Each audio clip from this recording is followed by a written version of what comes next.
boa noite. Boa noite. Dilma inicia a reforma ministerial sem surpresas. Mercadante vai para a Casa Civil. Mais um ônibus é incendiado em São Paulo. Já são 33 só este mês. Haddad afirma que o governo do estado é responsável pela segurança dos ônibus. Dependente em tratamento aparece morto na clínica. A polícia está investigando. Reservatórios chegam ao pior nível em 10 anos e a Sabesp recomenda economia no consumo de água. E na exposição Túnel da Ciência, um espelho mágico interativo revela os órgãos do corpo humano.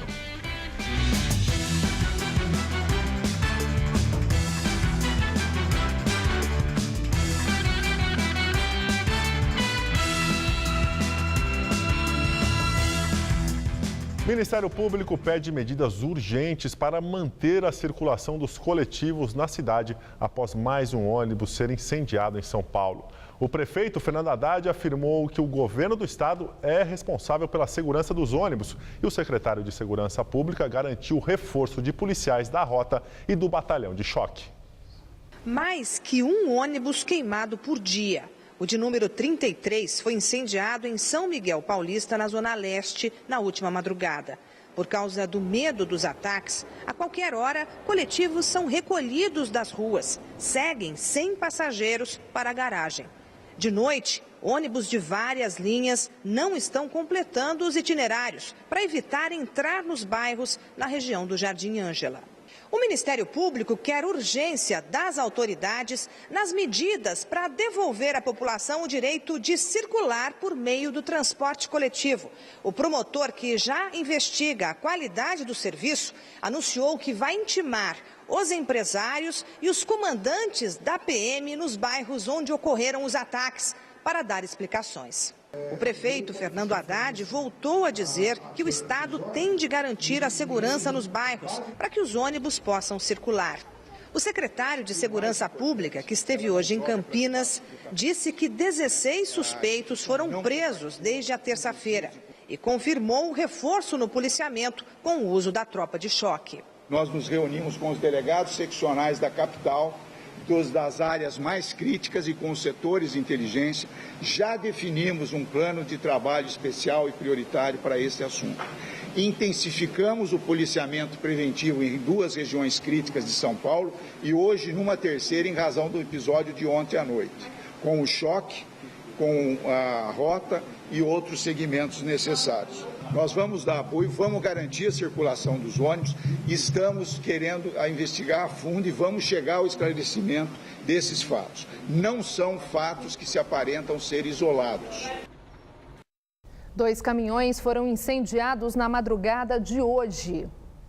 Os veículos foram queimados na Avenida Luiz Carlos Gentili de Laete, no Horto Florestal, na zona norte de São Paulo. 2 viaturas do Corpo de Bombeiros foram deslocadas para apagar as chamas. Ninguém ficou ferido. O ataque seria uma represália à ação da Polícia Militar, que deteve 2 criminosos e baleou outro durante um assalto a uma casa no Tremembé, na manhã da última terça-feira. Até o fim da manhã, nenhum suspeito havia sido preso. E bandidos atiraram contra uma base móvel da Guarda Civil Municipal de Taboão da Serra, na Grande São Paulo. O ataque aconteceu por volta de 00:30 de hoje. A base móvel, que fica na rua Teofotone, no Jardim das Oliveiras. Foram 11 disparos efetuados pelo garupo de uma moto parada em frente à base. 3 guardas municipais que estavam em serviço durante o ataque escaparam ilesos. O jovem baleado por um policial militar no último sábado, após as manifestações contra a realização da Copa do Mundo, deixa a UTI da Santa Casa de São Paulo. Segundo o boletim médico divulgado no início da tarde, Fabrício Proteus Chaves, de 22 anos, encontra-se sob cuidados médicos em leito de enfermaria. Em depoimento à Polícia Civil, Fabrício disse que levou um tiro antes de sacar um estilete que tinha no bolso. A versão é diferente da apresentada pelos policiais, que informaram que o primeiro tiro só foi disparado após a vítima tentar atacar um deles com o estilete. O rapaz nega que carregava artefatos explosivos na mochila. Ele afirmou que as bombas pertenciam a Marcos Salomão, jovem que foi rendido pelos policiais. Em depoimento, Salomão confirma que estava com os artefatos e disse que se rendeu imediatamente, mas que Fabrício foi quem decidiu fugir. 4 dos 5 policiais presos suspeitos pela morte de um menor e de envolvimento na chacina que deixou 12 mortos em Campinas, no interior paulista, pertencem ao mesmo batalhão do soldado da PM assassinado durante um assalto. Todos foram transferidos nesta madrugada para o presídio Romão Gomes, aqui em São Paulo. Agora à tarde, o secretário de Segurança Pública e o comandante da PM falaram sobre as investigações. A repórter Carla Rodeiro acompanhou e tem outras informações.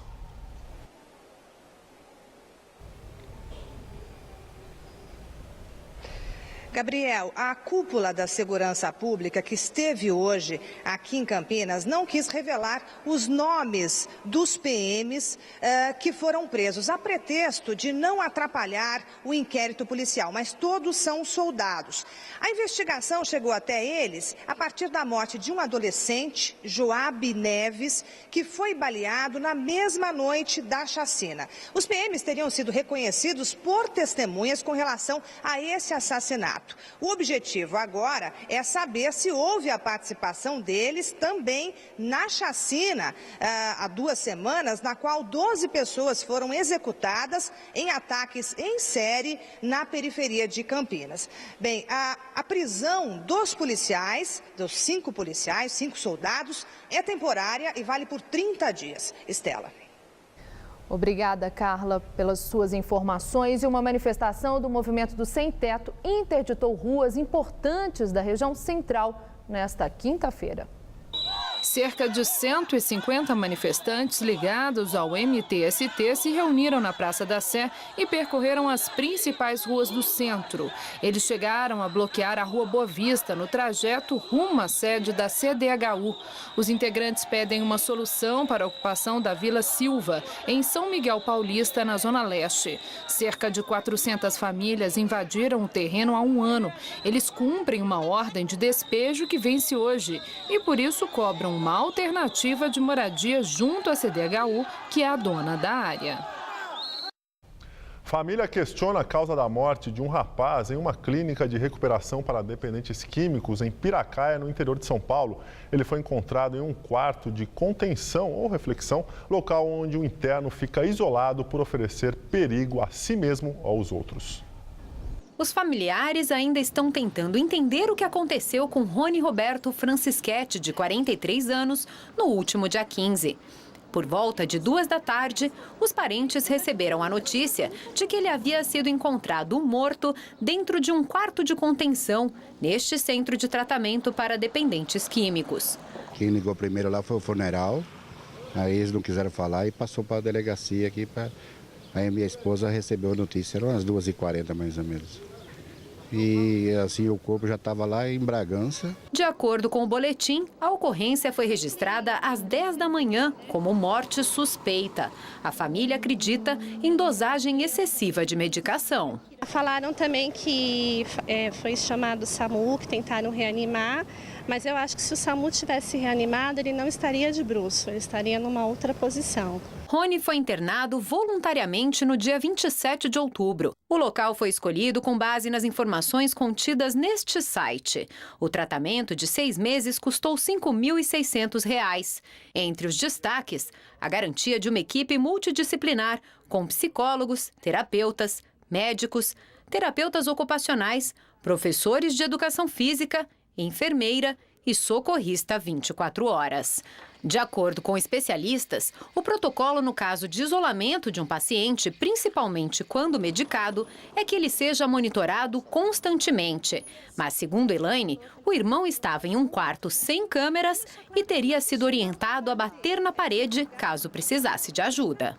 Como que uma pessoa está passando mal, ela vai bater numa parede, para então a pessoa vir e falar: "Ó, Rony, o que você está sentindo?" Ele já estava morto. Um pouco mais afastado ali do centro da cidade fica o centro de tratamento onde o Rony estava. A gente veio até aqui para tentar algum contato, ver se alguém pode atender a gente e falar sobre a situação de como ele foi encontrado. Sou coordenador. Coordenador aqui do centro. A gente veio de São Paulo, sou da televisão Gazeta. A gente estava querendo conversar com alguém que pudesse me dar informações sobre o caso do Rony. Tá, você pode procurar advogado no centro, a Maria Emília. Ela que está cuidando. Tá certo. Tem algum médico aqui? Não, posso falar com a gente? Hoje não, só amanhã. Amanhã não, sábado. O delegado que acompanha o caso confirmou as condições do chamado quarto de reflexão, onde são levados os pacientes que têm surto psicótico, foi o que eles me passaram, para esse paciente não se ferir e não ferir os outros. Não tem móveis, só tem colchão no chão, com grade na janela e com 2 entradas nas portas, embaixo e em cima. A polícia aguarda o resultado dos laudos do IML para definir a causa da morte de Rony. Caso a dosagem excessiva de medicação seja comprovada, os responsáveis pela clínica podem responder por homicídio. A gente internamos ele na intenção de sair um cidadão, não para chegar lá e eles fazer esse tratamento, meu filho entrar vivo e sair morto. Eu não quero que outras mães e outros pais ou responsáveis sejam passar por essa situação que eu estou passando.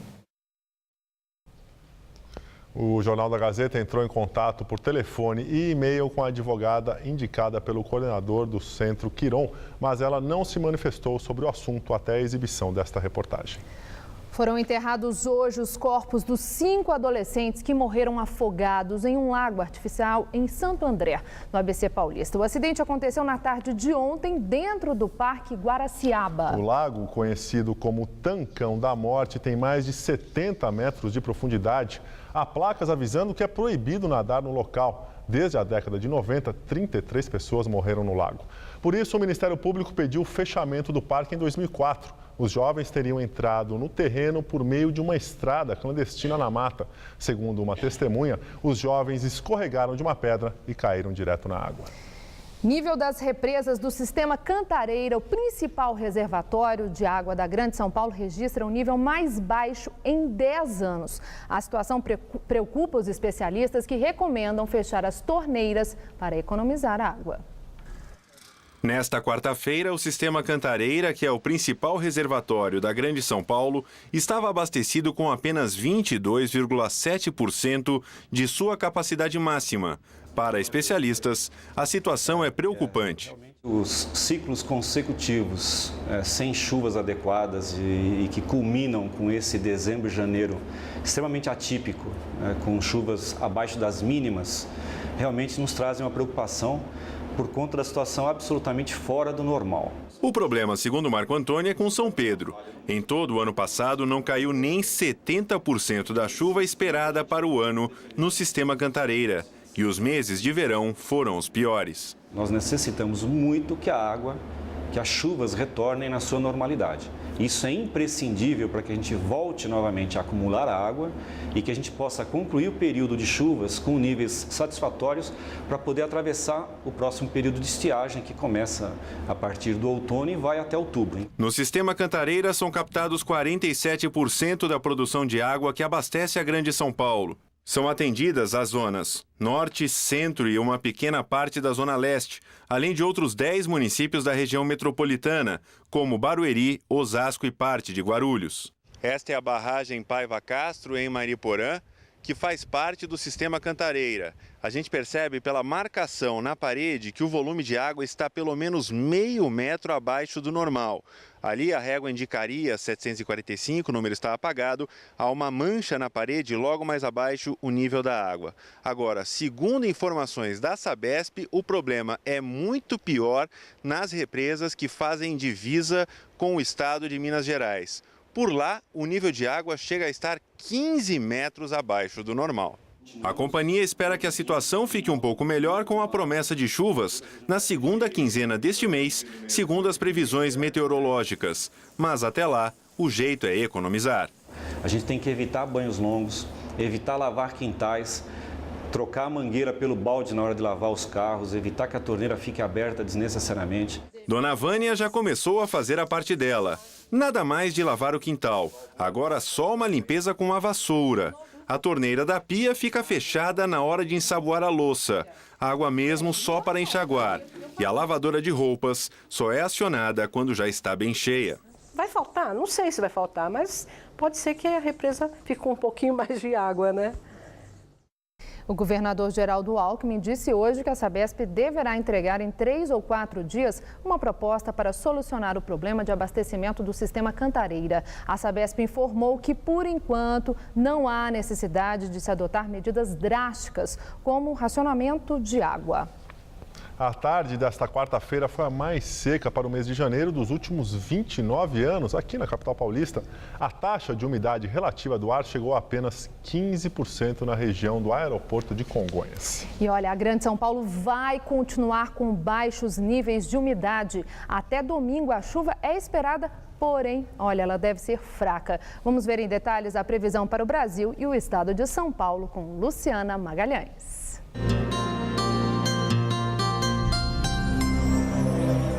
Um grande sistema de alta pressão atmosférica está sobre o sudeste do Brasil, mantendo o tempo firme. Está chovendo abaixo da média na região por causa desse sistema que deixa o ar seco. E amanhã não há expectativa de chuva para grande parte da região. Pode chover rápido apenas em parte de São Paulo e do Espírito Santo. A chuva também não dá as caras no interior do Nordeste. Nas demais áreas do país, a sexta-feira será de calor com pancadas de chuva. Essas pancadas ocorrem o dia todo na região norte, no Mato Grosso e também no Rio Grande do Sul. Máximas de 31 graus em Salvador e de 39 no Rio de Janeiro. Os dias de sol forte e calor continuam em São Paulo, mas áreas de instabilidade provocam pancadas localizadas de chuva a partir da tarde. No Centro-Oeste, máxima de 33 em Presidente Prudente. No Centro-Norte, máxima de 34 em Ribeirão Preto e também em Araraquara. E o litoral e o Vale do Paraíba são as únicas regiões onde não chove. Máxima de 33 em São José dos Campos. Aqui na Grande São Paulo, todo cuidado com o sol é pouco, pois amanhã o nível de raios ultravioleta estará em um nível extremo. Amanhã aqui na capital pode chover à tarde, máxima de 34. E o fim de semana terá pancadas de chuva à tarde e à noite, com máximas também de 34 graus. Eu volto daqui a pouco no Jornal da Gazeta, edição das 10. Até lá! A Eletropaulo conseguiu uma liminar da Justiça Federal de Brasília suspendendo os efeitos de uma decisão da Agência Nacional de Energia Elétrica que obriga a empresa a devolver cerca de 626 milhões de reais aos consumidores. A suspensão vale até o julgamento pela ANEEL de pedido de reconsideração. A agência havia determinado que a empresa devolvesse valores que teriam sido pagos a mais pelos consumidores. O diretor-geral da ANEEL, Romeu Rufino, disse que a agência vai recorrer da decisão. Vendas em shopping centers no Brasil crescem 8,6% em 2013. A informação é da Associação Brasileira de Shopping Centers. No ano passado, o mercado de shopping centers registrou faturamento de 129 bilhões de reais. Apesar de alta de 8,6% em relação a 2012, o número representa um crescimento menor do que o observado no ano anterior, quando houve avanço de quase 10%. Segundo a Abrace, em 2013 foram inaugurados 38 novos empreendimentos no país. Atualmente, o Brasil tem 495 shoppings em 173 cidades. O desemprego fica em 5,4% em 2013. Os dados são do IBGE. O resultado é melhor da série histórica do Instituto, iniciada em março de 2002. Quanto aos salários, em 2013, os brasileiros ganharam, em média, R$ 1.929,03, um avanço de 1,8% em relação a 2012. Secretário estadual da Educação, Hermann Wurwald, esclareceu a falta de professores nesta primeira semana do ano letivo em algumas escolas do estado.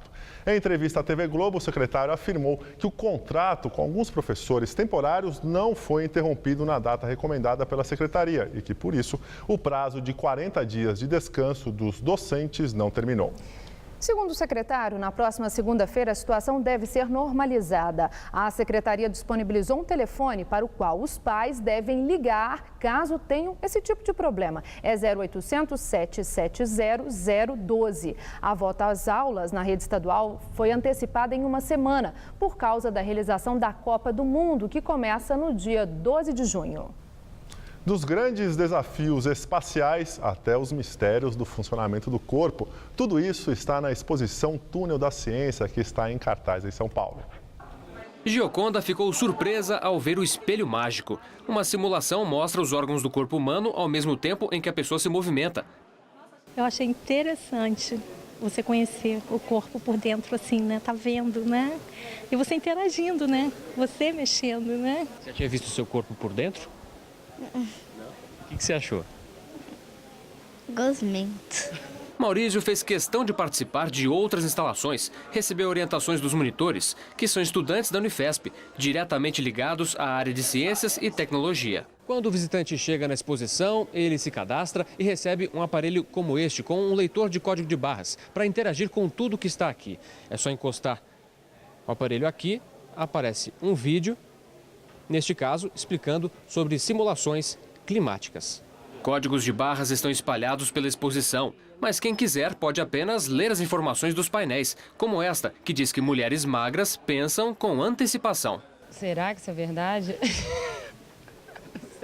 Na exposição é possível ver pequenas réplicas de uma sonda espacial e do robô Curiosity, enviado pela Agência Espacial Norte-Americana para explorar o planeta Marte. É um passeio por aquilo que nós conseguimos transformar em visível, né? Então, muitas das coisas que estão aqui são invisíveis e a exposição permite vê-las, né, de forma bastante interativa, lúdica. Este é um sensor de temperatura. As partes em vermelho são as partes mais quentes do nosso corpo. Podem indicar que a pessoa está com febre.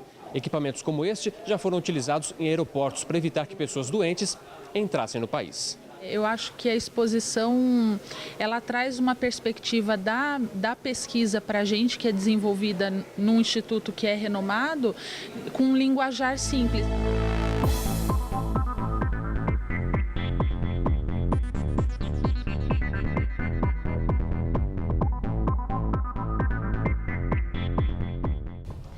A exposição Túnel da Ciência da Sociedade Max Planck está em cartaz no Centro de Convenções Frei Caneca até o dia 21 de fevereiro. A entrada é gratuita. Na Ucrânia, o presidente se afasta do cargo por problemas de saúde. Hoje, o presidente Viktor Yanukovych admitiu que houve erros das autoridades durante os protestos contra o governo, mas afirmou que os líderes da oposição agem com ambições políticas, segundo informou a assessoria de imprensa dele. A oposição considera a ação estratégica, já que a licença médica ocorreu enquanto o parlamento votava pela lei de anistia. De acordo com o projeto, as pessoas presas durante os protestos seriam libertadas. O parlamento aprovou a resolução que só entrará em vigor se os manifestantes desocuparem o prédio do Ministério dentro de 15 dias. Os acampamentos continuam na capital Kiev, mesmo com a temperatura ultrapassando os 20 graus negativos. O primeiro-ministro do país e integrantes de seu governo já haviam renunciado. O país vem enfrentando uma onda de protestos e a crise política já se estende por semanas. Os manifestantes agora pedem a saída do presidente e a reaproximação com a União Europeia. Presidente Dilma dá início à reforma ministerial e anuncia mudanças em 3 pastas. Aloysio Mercadante foi confirmado na Casa Civil. Aloysio Mercadante entra no lugar de Gleisi Hoffmann. Ela volta para o Senado, onde vai coordenar sua campanha para a disputa do governo do Paraná. É a terceira troca de Mercadante no governo Dilma. Primeiro, ele foi ministro da Ciência e Tecnologia, depois foi para a Educação e agora vai para a Casa Civil, principal ministério do governo. Para o lugar de Mercadante na Educação, Dilma promoveu o secretário executivo da pasta, José Henrique Paim. Paim é economista e estava como número 2 do Ministério desde 2006, na gestão de Fernando Haddad. Outra mudança anunciada hoje foi a oficialização do novo ministro da Saúde, Arthur Quioro. Ele assume no lugar de Alexandre Padilha, que vai disputar o governo paulista. Quioro foi secretário de Saúde da Prefeitura de São Bernardo do Campo. A posse dos novos ministros está marcada para a próxima segunda-feira, às 11 da manhã, no Palácio do Planalto. E o ministro da Saúde, Alexandre Padilha, disse hoje que vai cancelar o convênio de R$ 199 mil com a ONG Koinonia Presença Ecumênica e Serviço, entidade que tem como sócio fundador seu pai, Anivaldo Padilha. Segundo reportagem do jornal Folha de São Paulo, Padilha autorizou o convênio em dezembro do ano passado. A ONG ficaria responsável por ações de promoção e prevenção de vigilância em saúde. O ministro informou que vai pedir ao Departamento Jurídico do Ministério que cancele o convênio convênio para preservar a identidade. Padilha também afirmou que desde 2009 o pai se afastou da direção da organização e que a entidade já havia firmado outros convênios com o Ministério, inclusive durante o período em que o tucano José Serra foi ministro. Vamos agora à entrevista do dia com Maria Lídia Flandoli.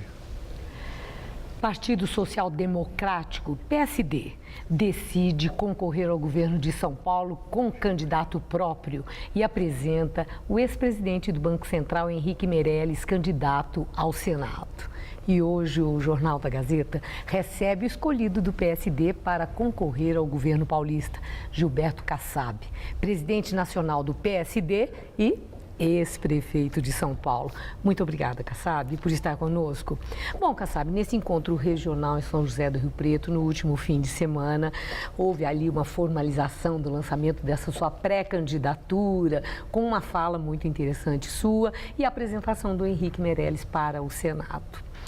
A minha indagação é se é oportuno um lançamento de 2 nomes tão pesados como esse, num momento em que denúncias muito graves apareceram envolvendo a sua gestão anterior nessa máfia dos fiscais e até aquela história de que o senhor teria recebido dinheiro da Controlar, etc. São denúncias graves, todas ainda destituídas de prova.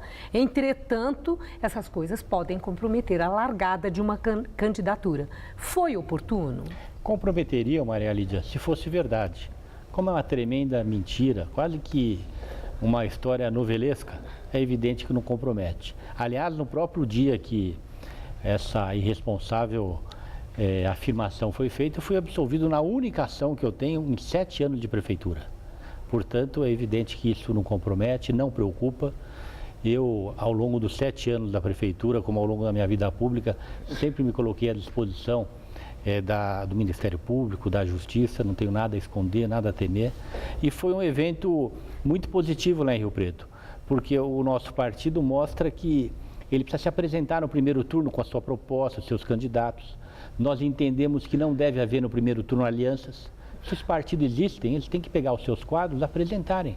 Um partido que não tem candidato a governador, não tem candidato a senador, não tem candidato a deputado, é um partido que justifica a sua existência. Então... Mas, Kassab, o PSD chegou com força, é um partido novo, mas chegou forte, com bancada muito expressiva. No PSDB se cogitava o nome de... Primeiro, o seu nome também, como vice de Geraldo Alckmin. Depois, Henrique Meirelles também se cogitava essa possibilidade. Quer dizer que, a partir de agora, qualquer acordo com Geraldo Alckmin não tem chance de prosperar? Olha, Maria Lídia, nós ficamos muito honrados quando fomos procurados por outros partidos, nos convidando para ser vice, para ser senador, mas tem uma decisão do partido. Nós entendemos que um partido, para ser respeitado, ele tem que se apresentar com candidatura própria. Por que um partido quer existir, quer se afirmar, se ele não quer nem apresentar suas ideias, suas propostas? E existe o segundo turno. No segundo turno, faremos as alianças, no segundo turno esperamos poder, com um bom plano de governo, justificar a nossa presença no segundo turno e aí vamos procurar aqueles que não foram para o segundo turno, com muita humildade, evidente, até porque é uma eleição muito difícil, com adversários respeitáveis, que têm história, têm realizações e ganha o Estado de São Paulo tendo bons candidatos para disputar o governo do Estado. Agora, Kassab, já houve um estranhamento em ano eleitoral, numa época em que foram candidatos juntos entre o senhor e Geraldo Alckmin. Eu quero saber se em política esses estranhamentos são irreconciliáveis ou a política exige uma maleabilidade, se discute a relação e depois toca a vida para frente com alianças e acordos. Olha, Maria Lídia, não foram estranhamentos. Foi uma disputa eleitoral. A democracia, ela pressupõe a disputa eleitoral. Nós tivemos uma eleição na Prefeitura de São Paulo. Eu fui honrado com o apoio da cidade de São Paulo. Fui para o segundo turno, recebi o apoio do Geraldo Alckmin, que não foi para o segundo turno, ganhei as eleições e depois, com muita tranquilidade, dei o apoio para ele na eleição de governador, onde ele se elegeu governador. Agora, eu acho que é hora da alternância. Eu acho que 20 anos no poder é muito tempo para o mesmo grupo político. as respostas não foram dadas, os desafios ainda existem em profusão. Portanto, eu acho saudável que se dê ao eleitor a oportunidade de ele escolher algo diferente, algo que possa vir com projetos novos, com uma equipe nova, para que a gente possa, quem sabe, daí superar o desafio no campo da segurança. A segurança é algo terrível, no campo da mobilidade, e com isso ganha o Estado de São Paulo, ganha a democracia. Kassab, o senhor falou que estava aceitando uma missão de ser candidato ao governo de São Paulo. Eu prestei atenção nessa sua frase, fiquei pensando, bom, missão é uma tarefa a ser cumprida que é outorgada a um agente especial por alguém. Exato. Aí a minha indagação. Quem que outorgou a Kassab essa missão? Foi o PT? Foi a presidente Dilma para impedir que Geraldo Alckmin chegue no segundo turno? Essa é a afirmação que fazem os nossos adversários. Faz parte da democracia conviver com esse tipo de ponderação. A companheira Alda Marco Antônio, aliás, um extraordinário quadro da vida pública brasileira, ela preside o PSD Mulher. E o PSD Mulher, ele está percorrendo todo o estado de São Paulo, todos os diretórios, ouvindo os presidentes, os delegados, os vereadores. Ainda depois de amanhã, se não me engano, vai estar em Caraguatatuba. Na semana retrasada esteve em Campinas. E a Alda, com um grupo de mulheres, nos visitou, apresentando já o resultado dessa pesquisa, que já envolve quase 70% do partido, aonde espontaneamente o partido pede uma candidatura própria a governador. E o nosso nome tem sido muito lembrado. E eu fui consultado se eu vou aceitar a missão caso seja escolhido, até porque tem outros nomes que têm sido lembrados. E eu, com muita naturalidade e, aliás, com muita vontade, muita alegria, eu afirmei que aceitarei sim a missão nesse trabalho que está para ser concluído e que, portanto, nos dará a oportunidade de se apresentar com uma candidatura a governador, para mostrar o que fizemos na cidade de São Paulo, para mostrar que temos equipe, para mostrar que existe sim uma possibilidade de se alternar aqui em São Paulo um governo que possa vir daí com ideias novas, com gente nova. Bom, também nesse encontro do fim de semana, o senhor falou que acredita que chegará ao segundo turno. A sua candidatura tem esse cacife, considerando exatamente o peso dos adversários? Geraldo Alckmin, que tem o peso de ser governador do estado. SCAF, que nas pesquisas está em segundo lugar, tem o peso da Fiesp, o PIB do estado está com o SCAF. Padilha tem o padrinho, Lula, e a caneta da presidente Dilma. Quer dizer, tudo isso, né, torna a candidatura muito forte. Né? Qual é o peso da candidatura, Gilberto Kassab? Maria Lídia, como qualquer candidato, eu devo estar preparado para a derrota e aceitá-la caso aconteça com muita humildade e definir daí um apoio no segundo turno. Mas eu quero lembrar que o mesmo Geraldo Alckmin, quando eu disputei a prefeitura, ele iniciou a campanha nessa fase com aproximadamente 40%, eu tinha 3% e venci as eleições. A Marta Suplicy, com o apoio do presidente Lula, tinha mais de 30%, eu 3%, venci as eleições. O Paulo SCAF, há 4 anos atrás, ele começou nas pesquisas com 16%, 17% e acabou com 4%. Mas quero dizer que eu tenho o maior respeito por todos esses candidatos. Eles têm qualidades, tenho divergências com eles, evidente, em relação ao que pensam em alguns aspectos, convergência em outros aspectos. Eu acho que São Paulo, neste ano, terá um grupo de bons candidatos, pessoas que representam partidos que estão enraizados no Brasil. Felizmente, até agora, não apareceu nenhum aventureiro e, com isso, que vença aquele que represente a maioria do nosso estado. Eu acredito, efetivamente, que São Paulo está necessitando uma alternativa diferente. 20 anos, onde o mesmo governo está enraizado no Palácio dos Bandeirantes, onde esse grupo não deu respostas no campo do metrô. Nova York tem de fadiga, né? Esse argumento, a fadiga no poder. Isso vale para a presidente Dilma também? Lógico. A fadiga do PT no poder? Lógico que vale. Ela está aí há 12 anos. Quando chegar a 16, 20, está na hora de trocar, se não ganhar agora. Mas de onde saiu essa referência, 12 anos para dar cansaço, 16 para dar cansaço ou 20? Né? De onde sai a referência? Na falta de respostas. Não é admissível que uma cidade como São Paulo, que tem o tamanho de Nova York, tenha 70 quilômetros de metrô, Nova York 450, Londres com 3 milhões de habitantes, 400 quilômetros de metrô, Buenos Aires aqui do lado, uma malha metroviária muito maior que a nossa e uma cidade muito menor. No campo da segurança, as pessoas falam, mas o PCC, há 20 anos atrás não tinha PCC. A segurança é algo muito importante que precisa ser enfrentado. Agora, não tinha também protesto de rua, não tinha rolê, não tinha esses enfrentamentos da polícia, que tudo isso é característica dos tempos atuais e que surpreende a própria sociedade, né? Todos nós estamos diante, assim, de um Brasil diferente, que está indo para a rua, que está dizendo o que quer e, inclusive, gerando um temor com a história de Copa do Mundo. A minha indagação agora é sobre o foco da sua campanha. Eu tenho observado que o senhor tem falado muito na questão da segurança. Entretanto, os demais candidatos também. Isso não pode parecer uma espécie de senso de oportunidade, exatamente porque há uma turbulência, a ameaça desses movimentos sociais e esse medo de que possa haver violência? Eu aprendi na Prefeitura de São Paulo, Maria Lídia, que de nada adianta você dizer que vai priorizar se você não colocar recursos, dinheiro. Então, é evidente que a prioridade deve ser segurança, acompanhada de mais investimentos. Na Prefeitura, eu fui reeleito prefeito de São Paulo com 64% quase dos votos da cidade de São Paulo. E as pesquisas naquele momento indicavam com muita clareza que a principal razão da nossa eleição foram os investimentos expressivos em saúde e educação. Foi dinheiro. Como é que nós construímos mais de 1.000 leitos?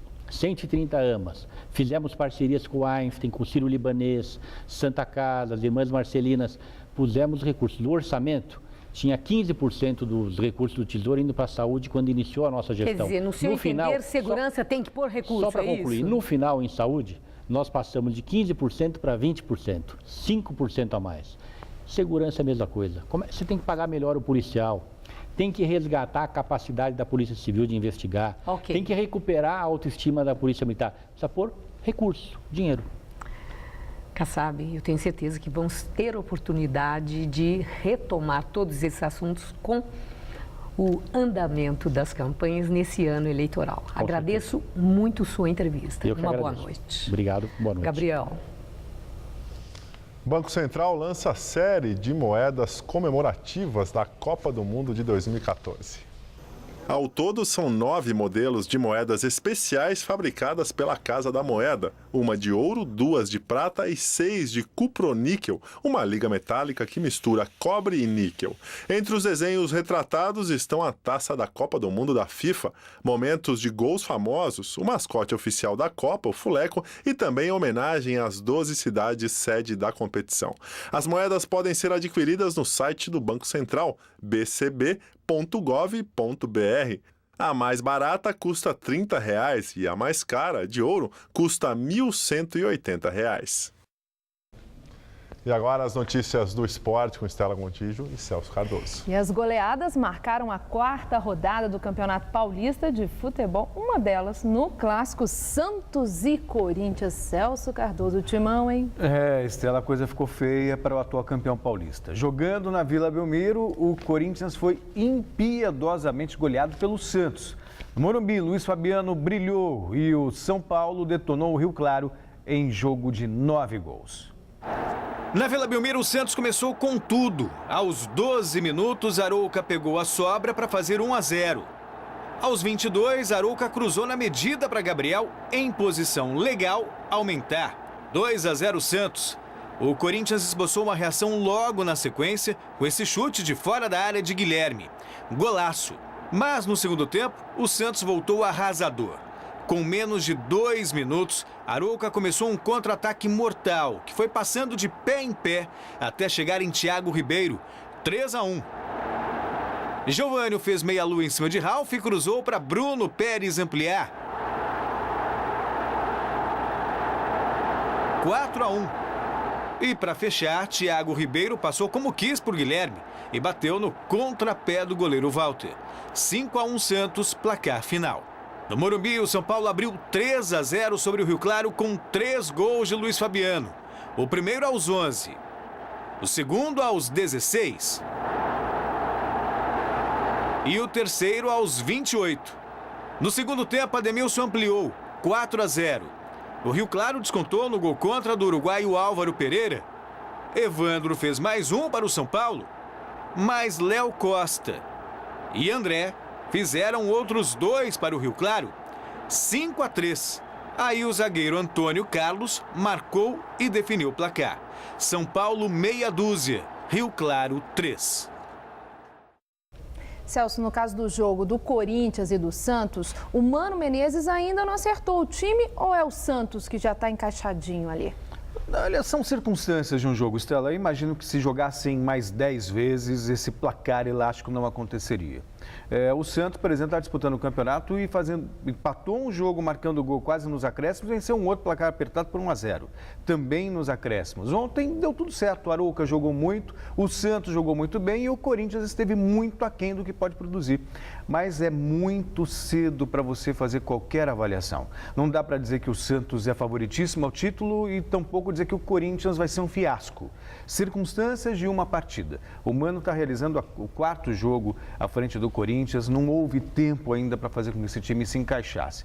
E o Oswaldo ganha moral com isso, mas também não dá para dizer que o time se encaixou direitinho na filosofia dele. Agora o São Paulo que foi bem, né? O Fabuloso voltou.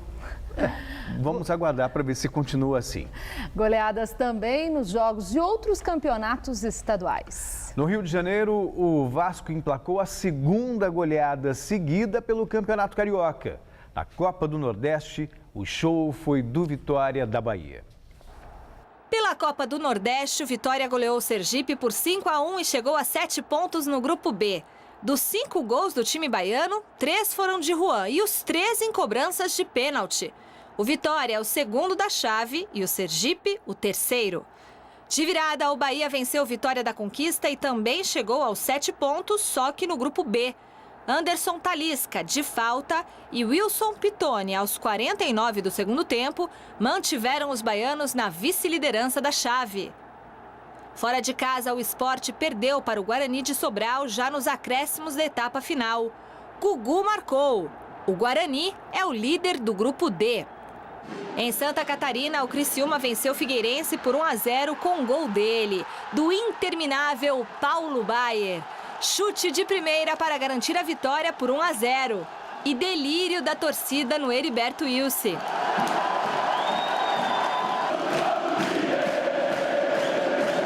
Pelo Gauchão, o Internacional bateu o São Paulo de Rio Grande por 2-1. Cláudio Wink no primeiro tempo e Eduardo Sacha no segundo deram a vitória ao Inter, líder do Grupo A. Wellington descontou, mas a reação parou por aí. Já o Grêmio, jogando fora de casa, empatou por 1-1 com o Brasil de Pelotas. Gustavo Papa, logo no início do jogo, fez para o time da casa. Mas Luan, na etapa final, deixou tudo igual. Pelo Campeonato Carioca, o Vasco goleou o Audax por 4-0. Leandro Camilo contra. Edmilson e Bernardo 2 vezes fizeram os gols do jogo. O Vasco soma 8 pontos e ocupa a vice-liderança da competição. O líder é o Flamengo, que passou pelo Friburguense fora de casa. Samir, de cabeça, abriu o marcador. E Elano, no segundo tempo, fez o primeiro gol dele com a camisa do Mengo. Com o resultado, a equipe rubro-negra soma 10 pontos no campeonato. E o Fluminense venceu o Resende por 1-0 graças ao argentino Conca. Foi dele o gol da vitória por 1-0. O Flu é o 3º colocado com 7 pontos ganhos. E agora, Libertadores da América, não foi nada boa as estreias dos times brasileiros. Os 2 representantes do Brasil na primeira fase da Libertadores se deram mal. No Peru, o Atlético Paranaense foi derrotado por 2-1 pelo Sporting Cristal. E na altitude do Equador, o Deportivo Quito bateu o Botafogo por 1-0. E na Europa, a bola rolou pelas Copas e Campeonatos Nacionais neste meio de semana. Na Inglaterra, o Tottenham, desfalcado do ex-corintiano Paulinho, foi goleado pelo Manchester City. Na Itália e na Espanha, as Copas definiram classificados. E na Alemanha, o líder Bayern de Munique teve trabalho para derrotar o Stuttgart. Na Bundesliga, o Bayern de Munique segue a caminhada rumo ao título nacional. Contra o Stuttgart fora de casa, um jogo complicado. Mas o time de Pep Guardiola apertou o adversário, que já vencia por 1-0 nos 15 minutos finais. Resultado, virada de jogo com gols de Cláudio Pizarro e Thiago Alcântara no último minuto. Os bávaros seguem na liderança isolada com 50 pontos, 13 à frente do vice-líder Leverkusen. Na Inglaterra, o Manchester City assumiu a liderança da Premier League em grande estilo. Diante do Tottenham, os Citizens nem tomaram conhecimento da torcida adversária que lotou o estádio e aplicou uma sonora goleada de 5-1. Sérgio Agüero, Yaya Touré e Dzeko anotaram os 3 primeiros. Capoue até que tentou recolocar o time de Londres na partida, mas o City estava impossível. Jovetic e Kompany fizeram outros 2 e garantiram a vitória. Agora, o time de Manuel Pellegrini tem 53 pontos na tabela, apenas 1 a mais que o vice-líder Arsenal. Pela Copa da Itália, o Napoli, jogando de amarelo, venceu a Lazio e se classificou para as semifinais. Callejon bateu para o gol, a bola pegou em Higuaín e morreu na rede do time celeste. Agora, o Napoli encara a Roma na próxima fase da competição. E na Espanha, pelas quartas de final da Copa do Rei, o Atlético de Madrid voltou a vencer o Athletic Bilbao e está garantido nas semifinais do torneio. De virada, com gols de Raul Garcia e Diego Costa, a equipe da capital fez 2-1 e agora encara ninguém menos que o Real Madrid na próxima fase. Promessa de um jogaço! Outra equipe garantida nas semis é o Barcelona, que passou com facilidade pelo Levante. 5-1 para o time catalão. Adriano, Puyol, Alex Sanches 2 vezes e Fábregas marcaram para o Barça.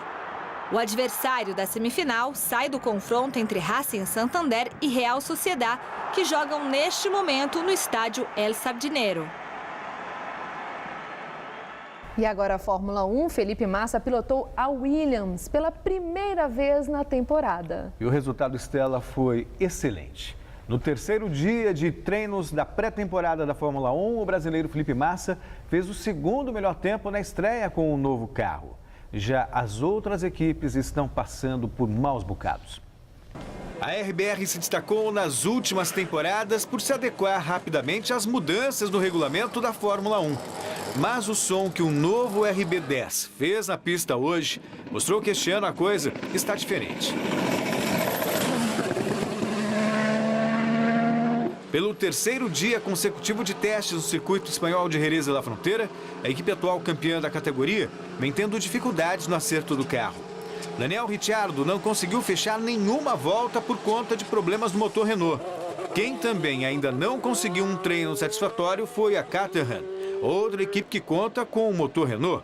E hoje foi o dia de algumas estreias nessa fase de pré-temporada. O espanhol Fernando Alonso, da Ferrari, foi para a pista com alguns equipamentos extras de monitoramento de desempenho. Equipamentos que devem dar respostas sobre a pane que o modelo F14T apresentou, deixando a estrela local a pé, o que não diminuiu o entusiasmo da torcida.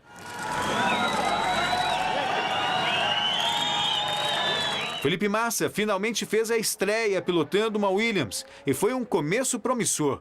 O modelo FW36 mostrou confiabilidade e velocidade, permitindo que o brasileiro fizesse o segundo tempo mais rápido do dia.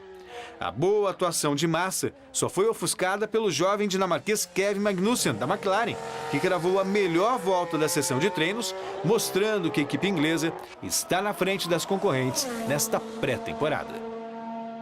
E falando em Fórmula 1, o maior campeão de todos os tempos, Michael Schumacher, começará a ter a sedação reduzida para ser retirado do coma. O ex-piloto está internado em estado grave desde o final do ano passado, quando sofreu um acidente de esqui na França.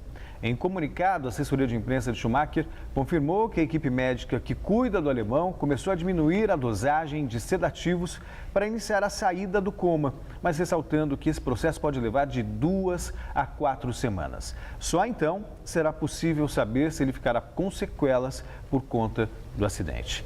E falando em acidente de esqui, também para atualizar o quadro da Laís de Souza, que também foi vítima de um acidente de esqui em Salt Lake City, segue internada, foi submetida uma cirurgia para corrigir a terceira vértebra, que acabou se lesionando com o impacto.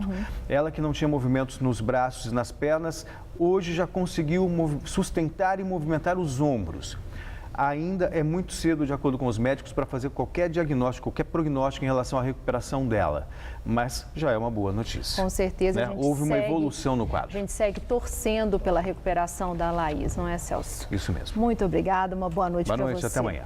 E é com você, Gabriel. Ministro das Relações Exteriores, Luiz Alberto Figueiredo, se encontra com a conselheira de Segurança Nacional dos Estados Unidos, Susan Rice. Ele foi ao país ouvir explicações do governo americano sobre espionagem. Ao sair da reunião, Figueiredo disse que saiu igual entrou e afirmou que o governo brasileiro vai analisar as explicações, mas ele não detalhou quais foram elas.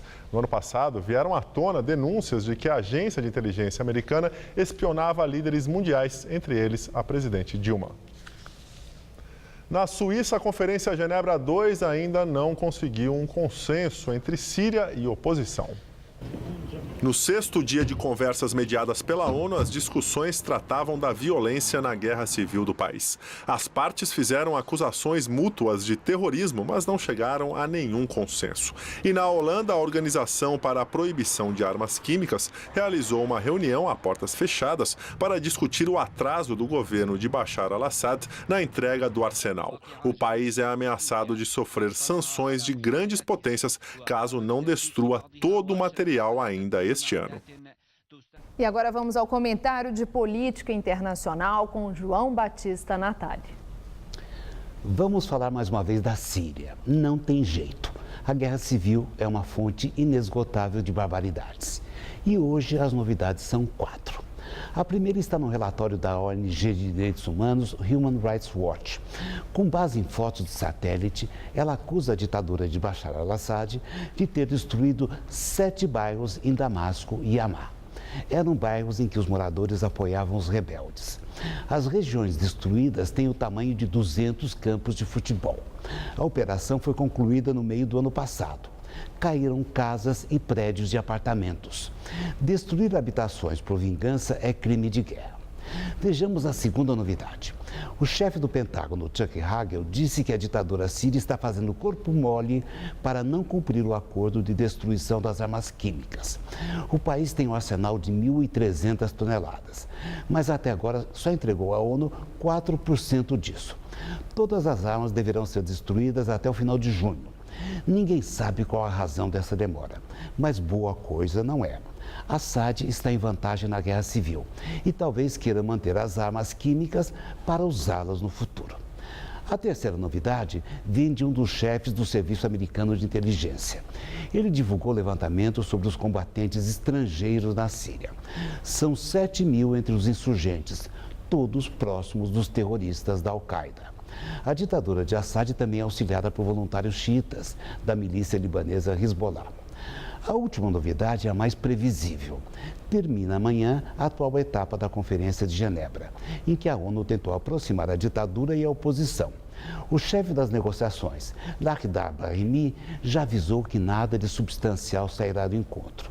Talvez os Estados Unidos, por negociações paralelas, consigam permissão da ditadura para retirar civis de cidades sitiadas. E para não dizer que não falei de flores, as delegações inimigas chegaram hoje a um acordo e fizeram em Genebra 1 minuto de silêncio pelas 130 mil mortes da Guerra Civil. É assim que o mundo gira. Boa noite. Lucro líquido do Bradesco atinge 12 bilhões de reais em 2013. O resultado é mais alto que os 11 bilhões e 300 milhões alcançados pelo banco no ano anterior. Já o lucro do Banco Santander ficou em 5 bilhões e 740 milhões de reais, um recuo de 9,7% frente a 2012. Já nos Estados Unidos, a economia subiu 1,9% em 2013. A expansão ficou abaixo da registrada no ano anterior, que foi de 2,8%. Os dados são prévios e ainda vão passar por revisão. Esse foi o 4º ano seguido de alta do PIB americano, após 2 anos de recessão provocados pela crise financeira internacional. Na Tailândia, centenas de pessoas foram às ruas em protesto por causa das eleições que vão acontecer neste fim de semana.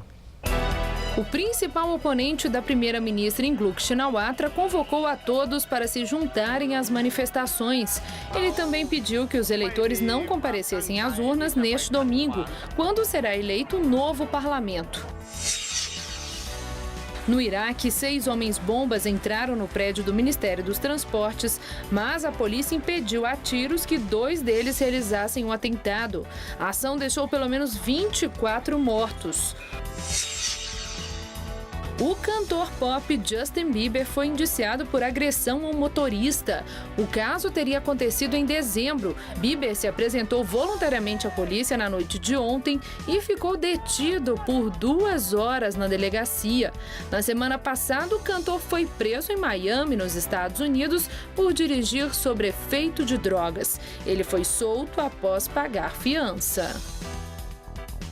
E o Jornal da Gazeta fica por aqui. A edição de hoje pode ser vista daqui a pouco no site youtube.com/Jornal da Gazeta. Mais notícias no Jornal da Gazeta, edição das 10. Uma boa noite, até amanhã.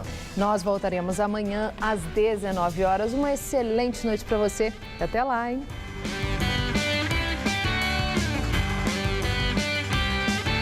Hoje, 10h30 da noite no Todo Seu, tem as delícias gastronômicas do Chefe Pimentel.